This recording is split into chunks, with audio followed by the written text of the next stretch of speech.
सुप्रभात। कल हमने रीतिकाल की पृष्ठभूमि का अध्ययन किया था कि हिंदी साहित्य के 4 कालों के अंतर्गत जो तीसरा काल निर्देशित किया गया है वो आपका रीतिकाल कहलाता है, जिसे एक अन्य नाम उत्तर मध्यकाल भी दिया गया है। वैसे तो रीतिकाल को अन्य कई नामों से अभिहित किया गया है, जिसका अध्ययन हमने कल किया था। उन्हीं नामों में से हमने जो पढ़ा, उसमें जो हमने अध्ययन किया कल, उसमें हमने ये देखा है कि रीतिकाल की समय सीमा कहाँ से कहाँ तक मानी गई है। 1700 से 1900 विक्रम संवत तक मानी गई है। और अगर ईस्वी संवत में देखा जाए 1643 से 1843 तक ईस्वी संवत तक रीतिकाल की समय सीमा मानी गई है। रीतिकाल यानी नाम जैसा ही सुनते हैं तो हमारे मन मस्तिष्क में सबसे पहला जो कहीं हमने इसके बारे में पढ़ा हो या कहीं सुना हो तो हमारे दिमाग में जो सबसे पहले जो मस्तिष्क में जो विचार कौंधता है वो ये कौंधता है कि ये एक श्रृंगार काल है। ये बात सही है कि रीतिकाल में श्रृंगार परक रचनाएं सर्वाधिक लिखी गई, यानी श्रृंगार रस। श्रृंगार रस जिसे आप जानते हैं कि रति जिसका स्थायी भाव माना गया है, और श्रृंगार रस के दोनों पक्ष, चाहे वो संयोग पक्ष हो या वियोग पक्ष हो, दोनों का चित्रण रीतिकाल में मिलता है। अब श्रृंगार रस का चित्रण ही रीतिकाल के अंतर्गत सर्वाधिक क्यों हुआ है, इसके पीछे प्रधान कारण ये रहा है कि रीतिकाल के जितने भी कवि थे वे आचार्यत्व की कोटि में तो आना चाहते थे, इसके साथ ही उनकी विवशता कह लें तो ये थी कि वे राज्याश्रित कवि थे। राज्याश्रित कवि वो होते थे जो राजाओं के आश्रय में रहते थे, राजाओं के संरक्षण में रहते थे, वहीं अपने कविता का सृजन करते थे। और उनका मूल उद्देश्य ये होता था कि अपने आश्रयदाताओं को प्रसन्न करना, और आश्रयदाता यानी उनके राजा उनसे जितने प्रसन्न होते थे अपनी प्रशस्ति को सुनकर, अपनी प्रशंसा को सुनकर, तो वो उतने ही अधिक उनको मुद्रा भेंट करते थे। तो यानी कहीं ना कहीं ये कह लें कि रीतिकाल के जो राज्याश्रित कवि थे उनका मूल उद्देश्य अपने राजाओं को प्रसन्न करना, अपने आश्रयदाताओं को प्रसन्न करना तो था ही, लेकिन इसके साथ ये भी था कि वो इसके माध्यम से अधिक धन वैभव प्राप्त कर सकते थे। इसीलिए उन्होंने अपने राजाओं को प्रसन्न करने के लिए जिसमें उनकी रुचि रमती थी ऐसे विषयों को उन्होंने लिया, चाहे उनकी यश कीर्ति का विभव वर्णन हो या श्रृंगारिकता का वर्णन हो। इन दो ही विषयों में राजाओं को अत्यधिक रुचि आती थी, और इसीलिए इस काल के कवियों ने यानी रीतिकाल के कवियों ने मुख्य रूप से रीतिकाल के अंतर्गत श्रृंगार रस का चित्रण करना अधिक उचित समझा। अब जैसा कि रीतिकाल नाम से ही स्पष्ट हो जाता है कि हमने कल अध्ययन किया था इसका कि मार्ग, पंथ, गति या शैली। अब हमने जो अंतिम जो शब्द लिया था शैली, उसी के आधार पर हमने रीतिकाल को कल समझने का प्रयास किया था कि यानी लिखने की शैली। रीतिकाल में जो सबसे अधिक लिखे गए वो लक्षण या लक्ष्य ग्रंथ लिखे गए। लक्षण और लक्ष्य ग्रंथ इसीलिए लिखे गए क्योंकि जो रीतिकाल में जो परंपरा चली है ये भारतीय काव्यशास्त्र की परंपरा है। संस्कृत काव्यशास्त्र में इसका प्रारंभ पूर्व में हो चुका था। संस्कृत काव्यशास्त्र में रीति के यानी कि काव्यशास्त्र के 6 प्रधान संप्रदाय माने गए थे। वो संप्रदाय थे रस संप्रदाय, अलंकार संप्रदाय, रीति संप्रदाय, ध्वनि संप्रदाय, वक्रोक्ति संप्रदाय और औचित्य संप्रदाय। इन संप्रदायों के 6 प्रधान प्रवर्तक थे और उसमें अन्य कवि भी सम्मिलित थे। इन्हीं संप्रदायों को आधार मानकर जब रीतिकाल में यानी कि भारतीय या हिंदी भाषा में जब देखा गया कि काव्यशास्त्र का प्रवर्तन करने का जब सोचा कवियों ने, आचार्यत्व की पदवी प्राप्त करने की विचारधारा उनके मन मस्तिष्क में कौंधी, तो उन्होंने क्या किया कि संस्कृत काव्यशास्त्र के आचार्यों की जो प्रसिद्ध जो उनके द्वारा लिखित ग्रंथ थे उन ग्रंथों को उन्होंने आधार बनाया। अपितु आधार ही नहीं, उन्होंने क्या किया कि उन ग्रंथों को हूबहू हिंदी भाषा में यानी अपनी जो मूल भाषा थी, रीतिकाल की मूल भाषा रही है ब्रज भाषा, और उस ब्रज भाषा में क्या किया, उन्होंने उस ग्रंथ को अनुवादित कर दिया। इसीलिए कहा जाता है कि रीतिकाल में क्या किया गया, लक्षण या लक्ष्य ग्रंथों का निर्माण किया गया। अब लक्षण ग्रंथ किसे कहते हैं? लक्षण ग्रंथ वो होते हैं कि जो काव्य के लक्षणों को प्रकट करते हैं। काव्य के लक्षण कैसे, यानी कि काव्य किस मूल काव्यांग पर आधारित है, रस पर आधारित है, छंद पर आधारित है, अलंकार पर आधारित है, काव्य शास्त्र के किस भाग पर आधारित है, उस भाग को आधार मानकर जो काव्य सृजन किया गया वो रीतिकाल में आचार्यत्व के प्राप्त करने वाले जितने भी कवि रहे हैं उनका मूल या कह सके कि उनका झुकाव उन्हीं विषयों की ओर सर्वाधिक रहा। वे आचार्यत्व की कोटि में आना चाहते थे, यानी कि श्रेणी में आना चाहते थे, आचार्यत्व की पदवी प्राप्त करना चाहते थे। इसीलिए उन कवियों ने क्या किया कि उन कवियों ने संस्कृत काव्य शास्त्र के ग्रंथों को आधार बनाया और संस्कृत भाषा के उन ग्रंथों का अपनी ब्रज भाषा में अनुवाद प्रस्तुत किया और उसके बाद में एक अपनी तरफ से कविता उसमें अन्यथा सम्मिलित की और उसके लक्षण और उदाहरण प्रस्तुत किए, जिससे कि उस बात को वो, उस तर्क को वो स्पष्ट या पुष्ट रूप दे सके, उसे मजबूत बता सके, सुदृढ़ बता सके कि उस संस्कृत आचार्य को ही मात्र इसका ज्ञान नहीं था, अन्यथा मुझे भी ज्ञान है। अगर आप भामह के ग्रंथ को अगर आप लें तो भामह के संप्रदाय के कवि थे। भामह जैसे भरत मुनि रस संप्रदाय के थे, उसी प्रकार से भामह अलंकार के कवि थे। अगर अलंकार पर एक उदाहरण के रूप में हम समझने का प्रयास करते हैं कि अगर अलंकार पर भामह के काव्य अलंकार के ग्रंथ जो था उनका प्रसिद्ध ग्रंथ, उस आधार पर अगर किसी रीतिकालीन यानी हिंदी काव्य शास्त्र के किसी कवि ने रचना लिखने का प्रयास किया तो उसका अनुवाद तो हूबहू किया, लेकिन उसके साथ में कुछ अपनी तरफ से उसके लक्षण और अलंकारों के उदाहरण भी प्रस्तुत किए, जिससे कि पढ़ने वाले पाठकों को ये बात ज्ञात हो जाए कि हमारे सामने रीतिकाल का यानी हमारे काल का जो कवि है वो भामह के काव्य अलंकार का अनुवाद तो कर रहा है, लेकिन साथ ही साथ अपना ज्ञान भी अलंकारों के प्रति प्रदर्शित कर रहा है और उसे भी बड़ा और श्रेष्ठ आचार्य कवि माना जाना चाहिए। तो आज हम रीति काव्य का हम वर्गीकरण पढ़ेंगे, यानी रीतिकाल जो 1700 से 1900 तक की विक्रम संवत की अवधि का जो काल माना गया है, उस रीतिकाल का जो उसकी मुख्य काव्य धारा रही है वो काव्य धाराएँ 3 वर्गों में विभक्त की गई है हिंदी साहित्य के अंतर्गत। वो 3 काव्य धाराएँ कौन कौन सी हैं? वो 3 काव्य धाराएँ रही हैं रीतिबद्ध काव्य धारा, रीति सिद्ध काव्य धारा और रीति मुक्त काव्य धारा। इन 3 काव्य धाराओं के आधार पर संपूर्ण रीति काव्य को रीतिकाल के अंदर जितने भी कवि रहे हैं, जितने भी आचार्य रहे हैं, जिन्होंने अपने काव्य का सृजन किया है, ग्रंथों का निर्माण किया है, उनके काव्य को 3 प्रधान धाराओं में बांट दिया गया। सबसे पहले जो आपका जो वर्ग आता है काव्य धारा के अंतर्गत रीतिकाल का जो वर्गीकरण हम प्रस्तुत करते हैं, उसमें पहला वर्ग आता है रीतिबद्ध काव्य धारा। सबसे पहले नाम को संधि करके यानी रीतिबद्ध, इस नाम को हम संधि करके, शब्द को संधि करके हम देखेंगे रीति संधि बद्ध। बद्ध यानी बंधना या आबद्ध होना, उसमें जुड़ा होना। रीति यानी रीति की परिपाटी पर चलकर। रीतिकाल की मुख्य परिपाटी क्या थी? रीतिकाल की मुख्य परिपाटी थी संस्कृत ग्रंथों का अनुवाद प्रस्तुत करना और अपने द्वारा लक्षण और उदाहरण प्रस्तुत करना। रस, छंद, अलंकार, इनके आधार पर वो क्या करते थे? नायक नायिका भेद, इन मुख्य बिंदुओं के आधार पर वो उस काव्य ग्रंथ का क्या करते थे? अनुवाद प्रस्तुत करते थे और अपनी तरफ से काव्य में लक्षण और उदाहरण प्रस्तुत करते थे, जिससे उनका ग्रंथ भी प्रामाणिक या मौलिक माना जाए, लेकिन वो अनुवादित ग्रंथ ही कहलाए हैं। तो रीतिबद्ध यानी रीति की जो बंधी बंधाई परिपाटी पर चले, इन्होंने नया या नवीन कुछ भी नहीं किया। जो काव्य शास्त्र में संस्कृत काव्य शास्त्र की जो परंपरा थी, उसी परंपरा का निर्वाह किया है इस वर्ग के कवियों ने।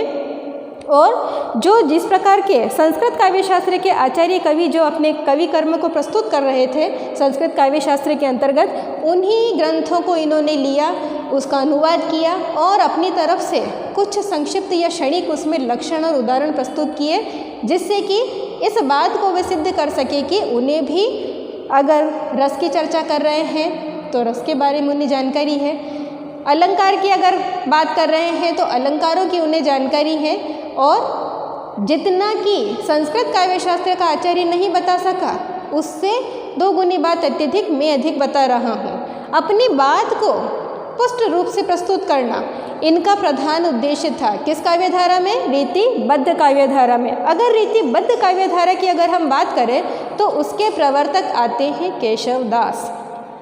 केशवदास रीतिबद्ध काव्यधारा के प्रवर्तक कवि हैं। यानी केशवदास की जो प्रसिद्ध रचनाएं रही हैं, कवि प्रिया कह लें, रसिक प्रिया कह लें या रामचंद्रिका कह लें, रामचंद्रिका केशवदास की भगवान श्री राम पर आधारित एक ग्रंथ है और उसमें जो इनकी प्रसिद्धि का जो मूल ग्रंथ रहा है वो रामचंद्रिका ही रहा है। रामचंद्रिका अपनी संवाद योजना के कारण, यानी जिस प्रकार से पात्रों से इन्होंने संवाद बुलवाए हैं, उन संवादों के कारण अत्यधिक प्रसिद्ध ग्रंथ रहा है। कवि प्रिया और रसिक प्रिया इनका भारतीय काव्यशास्त्र पर आधारित ग्रंथ है, यानी जिसमें छंद और अलंकारों की, रस और अलंकारों की चर्चा की गई है। ऐसे ग्रंथ इन्होंने अपने जीवन काल में लिखे हैं। इसके बाद में प्रधान प्रवृत्ति की बात करें तो प्रधान प्रवृत्ति, जैसे कि मैंने अभी भी आपको पूर्व में बताया है कि रीतिबद्ध यानी रीति की बंधी बंधाई परिपाटी पर चलने वाले, नवीन इन्होंने नया कुछ भी नहीं किया। जैसा इन्होंने निर्धारित किया प्रारंभ से लेकर अंत तक वैसा ही ये चले हैं। उसमें इन्होंने क्या किया? लक्षण ग्रंथों का निर्माण किया। अब प्रधान प्रवृत्ति की अगर हम बात करें तो आपको ये बात विशेष रूप से ध्यान रखनी है कि इन्होंने क्या किया? लक्षण ग्रंथों का निर्माण किया। लक्षण ग्रंथ क्या है? लक्षण ग्रंथ वो है कि इन्होंने अपनी तरफ से उन ग्रंथों का न केवल संस्कृत ग्रंथों का अनुवाद किया, अपितु उन ग्रंथों का अनुवाद करने के साथ साथ अपनी तरफ से कि हमें इसकी जानकारी और अतिरिक्त है इस विषय की, इस बात को प्रामाणिक सिद्ध करने के लिए उन्होंने क्या किया? न केवल लक्षण बल्कि उसके संक्षिप्त उदाहरण भी प्रस्तुत किए। अन्य कवि अगर हम इस वर्ग की बात करें तो कौन कौन से आते हैं? मतीराम, चिंतामणि, भूषण, देव और पद्माकर। चिंतामणि एक ऐसे कवि हुए हैं रीतिबद्ध काव्यधारा के अंतर्गत जिसे हिंदी साहित्य के प्रसिद्ध इतिहासकार आचार्य रामचंद्र शुक्ल का मानना है कि चिंतामणि त्रिपाठी जो रीतिबद्ध काव्यधारा के अंतर्गत आते हैं, इनसे रीति काल का प्रवर्तन माना जाना चाहिए। लेकिन ऐसा नहीं है। चिंतामणि त्रिपाठी से पूर्व केशवदास अपनी रचनाएं प्रस्तुत कर चुके थे। ये उनसे पूर्व के और आयु में भी बड़े थे, इसीलिए रीतिकाल कि जो रीतिबद्ध काव्यधारा का जो प्रारंभ है वो केशवदास से ही माना जाता है। शुक्ल के अनुसार चिंतामणि से रीतिकाल की रीतिबद्ध काव्यधारा का प्रवर्तन माना जाता है। तो ये तो बात हो गई रीतिबद्ध काव्यधारा की। मूल प्रवृत्ति के आधार पर आपको रीतिबद्ध काव्यधारा को परिभाषित करना चाहिए और आपको सदैव स्मरण रखना चाहिए कि इस काव्यधारा में क्या किया गया? बंधी बंधाई रीति की परिपाटी पर चले, लक्षण ग्रंथों का निर्माण किया, संस्कृत काव्यशास्त्र के ग्रंथों का अनुवाद प्रस्तुत किया और अपनी बात को मजबूत रूप से बताने के लिए कि हमें भी इसका ज्ञान है, तो उन्होंने क्या किया? उसके लक्षण और उदाहरण अन्य और अपनी भाषा में प्रस्तुत किए। क्योंकि इस वर्ग के कवियों का प्रधान उद्देश्य क्या था? अपने राजाओं को प्रसन्न करने के अतिरिक्त सामान्य जनता के बीच में या रसिक वर्ग के बीच में क्या चाहते थे? ये आचार्यत्व की पदवी पाना चाहते थे कि हम मात्र कवि नहीं हैं, हमें इस विषय में हम निष्णात हैं, हमें कोई हरा नहीं सकता, इसीलिए हम क्या हैं? हम आचार्य हैं। हमें कवि ना कहा जाए, हमें आचार्य कहा जाए। तो यानी रीतिबद्ध काव्यधारा को हमने समझा है और आपको इसी विशेषता को मूल रूप से ध्यान रखना है कि प्रधान प्रवर्तक केशवदास, कवि प्रिया, रसिक प्रिया, रामचंद्रिका उनकी प्रसिद्ध रचनाएं रही हैं, जिसमें भी रामचंद्रिका उनकी विशेष रूप से बहुत प्रसिद्ध रचना रही है, जिसका हम पाठ्यक्रम के अंतर्गत प्रथम इकाई में अध्ययन करेंगे। प्रधान प्रवृत्ति, लक्षण ग्रंथों का निर्माण। अन्य कवि इस वर्ग के आप क्या ध्यान रखेंगे? मतीराम, चिंतामणि, भूषण, देव और पद्माकर, ये इन्हीं के इस रीतिबद्ध काव्यधारा के अंतर्गत अन्य कवि में आते हैं। अब हम दूसरी काव्यधारा का अध्ययन करेंगे जो द्वितीय काव्यधारा रीतिबद्ध के अंतर्गत आती है, जो रीति काव्य के अंतर्गत आती है, वो है रीति सिद्ध काव्यधारा। रीति सिद्ध यानी शाब्दिक रूप से अगर हम इसको समझने का प्रयास करें तो फिर इसकी संधि करिए। रीति अर्थात मार्ग, पंथ, गति या शैली, अगर शाब्दिक अर्थ में अगर हम देखें, और सिद्ध यानी सिद्ध हस्त होना, पूर्ण रूप से उसकी जानकारी होना किसी बात की, तो रीति में जो सिद्ध थे, जो पारंगत थे, जो कुशल थे, जो निष्णात थे, उनकी काव्यधारा है। जो द्वितीय वर्ग है रीति काल की रीति काव्यधारा का, वो है रीति सिद्ध काव्यधारा। अब इसके प्रवर्तक किसे माना गया है? बिहारी दास को।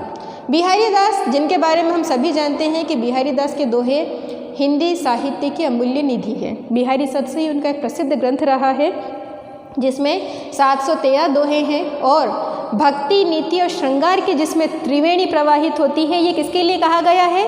बिहारी दास की बिहारी सतसई के लिए। प्रधान प्रवृत्ति लक्ष्य ग्रंथों का निर्माण। लक्ष्य ग्रंथों का निर्माण यानी इस वर्ग के कवियों के लिए, यानी रीति सिद्ध वर्ग के कवियों के लिए कहा गया है कि इन्होंने रीतिबद्ध काव्यधारा के जो कवि थे उनका अनुकरण नहीं किया, यानी उनके अनुसार नहीं चले। रीति की इन्हें जानकारी थी।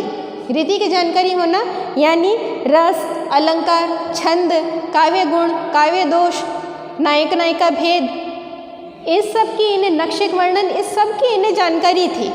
लेकिन उस जानकारी का मात्र क्षणिक कहीं इन्होंने वर्णन किया है।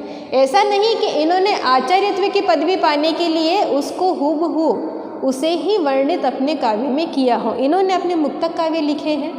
इस वर्ग में सर्वाधिक, यानी रीतिबद्ध में आचार्यत्व की पदवी पाना चाहते थे तो इस वर्ग के कवियों ने क्या किया? सर्वाधिक प्रबंध काव्य लिखे हैं और रीति सिद्ध काव्यधारा के अंतर्गत सर्वाधिक मुक्तक काव्य लिखे गए।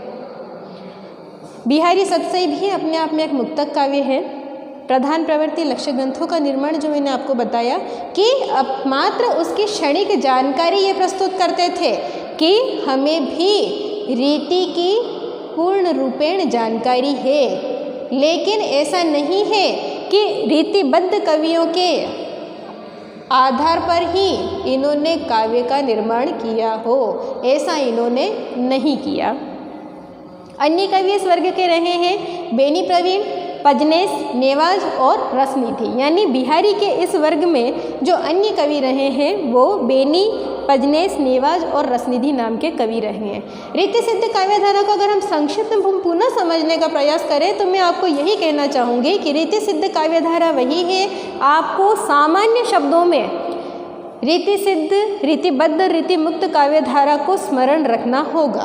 तो रीति सिद्ध काव्यधारा जैसा ही नाम आए तो आपके मन मस्तिष्क में यही विचार आना चाहिए कि रीति सिद्ध अर्थात रीति में सिद्ध थे, सिद्ध हस्त थे, कोई हरा नहीं सकता था, उन्हें पूरी जानकारी थी। लेकिन उन कवियों ने क्या किया कि उन कवियों ने रीतिबद्ध काल के जो काव्यधारा के जो कवि थे उनके अनुरूप मात्र काव्य में पूरा का पूरा रीति का वर्णन नहीं किया। इस काल में मुख्य रूप से श्रृंगार का वर्णन हुआ है। किसमें? रीति सिद्ध काव्यधारा में श्रृंगार का वर्णन किया। लेकिन श्रृंगार का वर्णन इन कवियों ने कैसा किया? अपने मन के आधार पर, जैसा इन्होंने चाहा और जैसा इन्हें उचित लगा उस प्रकार से इन्होंने श्रृंगार रस का वर्णन किया। बंदी बंधाई परिपाटी पर नहीं किया कि संस्कृत काव्य शास्त्र में किस प्रकार से श्रृंगार को प्रकट किया गया, ये रीतिबद्ध के कवियों ने किस प्रकार से श्रृंगार को प्रकट किया, ऐसा नहीं किया। अपने मनोनुकूल श्रृंगार रस को इन्होंने प्रकट किया है। किस काव्यधारा में? रीति सिद्ध काव्यधारा में। यानी इन्होंने जानकारी दी है सिर्फ रीति की, इसके अतिरिक्त इनका कोई उद्देश्य नहीं था कि ये रीतिबद्ध के कवियों के समान या संस्कृत आचार्यों के समान अपने ज्ञान का या प्रखर पांडित्य का प्रदर्शन ये करते कि हमें आचार्य की कोटि में माना जाए। ये आपकी कौन सी हुई? रीतिकाल की काव्यधाराओं के अंतर्गत रीति सिद्ध काव्यधारा। अब हम अगर तृतीय काव्यधारा की बात करें तो तृतीय काव्यधारा जो आती है वो आपके सामने है रीति मुक्त काव्यधारा। शाब्दिक अर्थ पर समझने का प्रयास करें। रीति संधि मुक्त यानी रीति से पूर्णतः मुक्त। इनके लिए रीति काल के कवि होना या ना होना एक समान हो गया था। वो कैसे एक समान हो गया था कि ये रीति की बंधी बंधाई परिपाटी से, यानी पहला वर्ग जो था कि बंधी बंधाई परिपाटी पर चल रहा, उससे भी भिन्न हो गए। रीति सिद्ध, जिन्होंने रीति की कहीं ना कहीं जानकारी अपने काव्य में प्रस्तुत की कि हम रीतिकाल के कवि हैं और हमें रीति की जानकारी है, इस वर्ग से भी अलग हो गए। इससे भी अलग हो गए और अपना एक वर्ग बनाया, रीति मुक्त काव्य धारा। इसके प्रवर्तक किसे कहा गया है? इसके प्रवर्तक कवि घनानंद को कहा गया है, जिनकी प्रसिद्ध रचना है सुजान सागर, वियोग वेली और प्रीति पावस। घनानंद की जो भाषा जो मानी गई है वो रीतिकाल की शुद्ध ब्रजभाषा मानी गई है। आचार्य रामचंद्र शुक्ल के अनुसार घनानंद ने जैसा ब्रजभाषा का शुद्ध परिष्कृत रूप प्रस्तुत किया वैसा रीतिकाल का अन्य कोई कवि नहीं कर सका। अब जब घनानंद के विषय की बात आती है तो घनानंद के विषय में ये सभी जानते हैं कि घनानंद ने स्वयं अपने जीवन में प्रेम किया था और उस प्रेम में उन्हें क्या हुआ था? धोखा मिला था। उसमें उनकी प्रेमिका सुजान उन्हें छोड़कर चली गई थी और उस सुजान को ही वे आधार, अपने जीवन का, अपने प्राणों का आधार मानते थे और उसी को ध्यान में रखकर अपनी रचना लिखते थे। हाँ, ये बात अलग है कि घनानंद के काव्य को जब हम उसका अध्ययन करते हैं तो सुजान शब्द जो उन्होंने प्रयुक्त किया है वो सुजान कहीं पर उनकी प्रेमिका के लिए है, लौकिक रूप में है, और कहीं कहीं अलौकिक रूप में भगवान कृष्ण के लिए प्रयुक्त हुआ है। लेकिन मूल रूप से उनकी प्रेमिका सुजान को ही वह प्रेरित करते हुए या उसको प्रदर्शित करते हुए वे चर्चा अपने काव्य में करते हैं।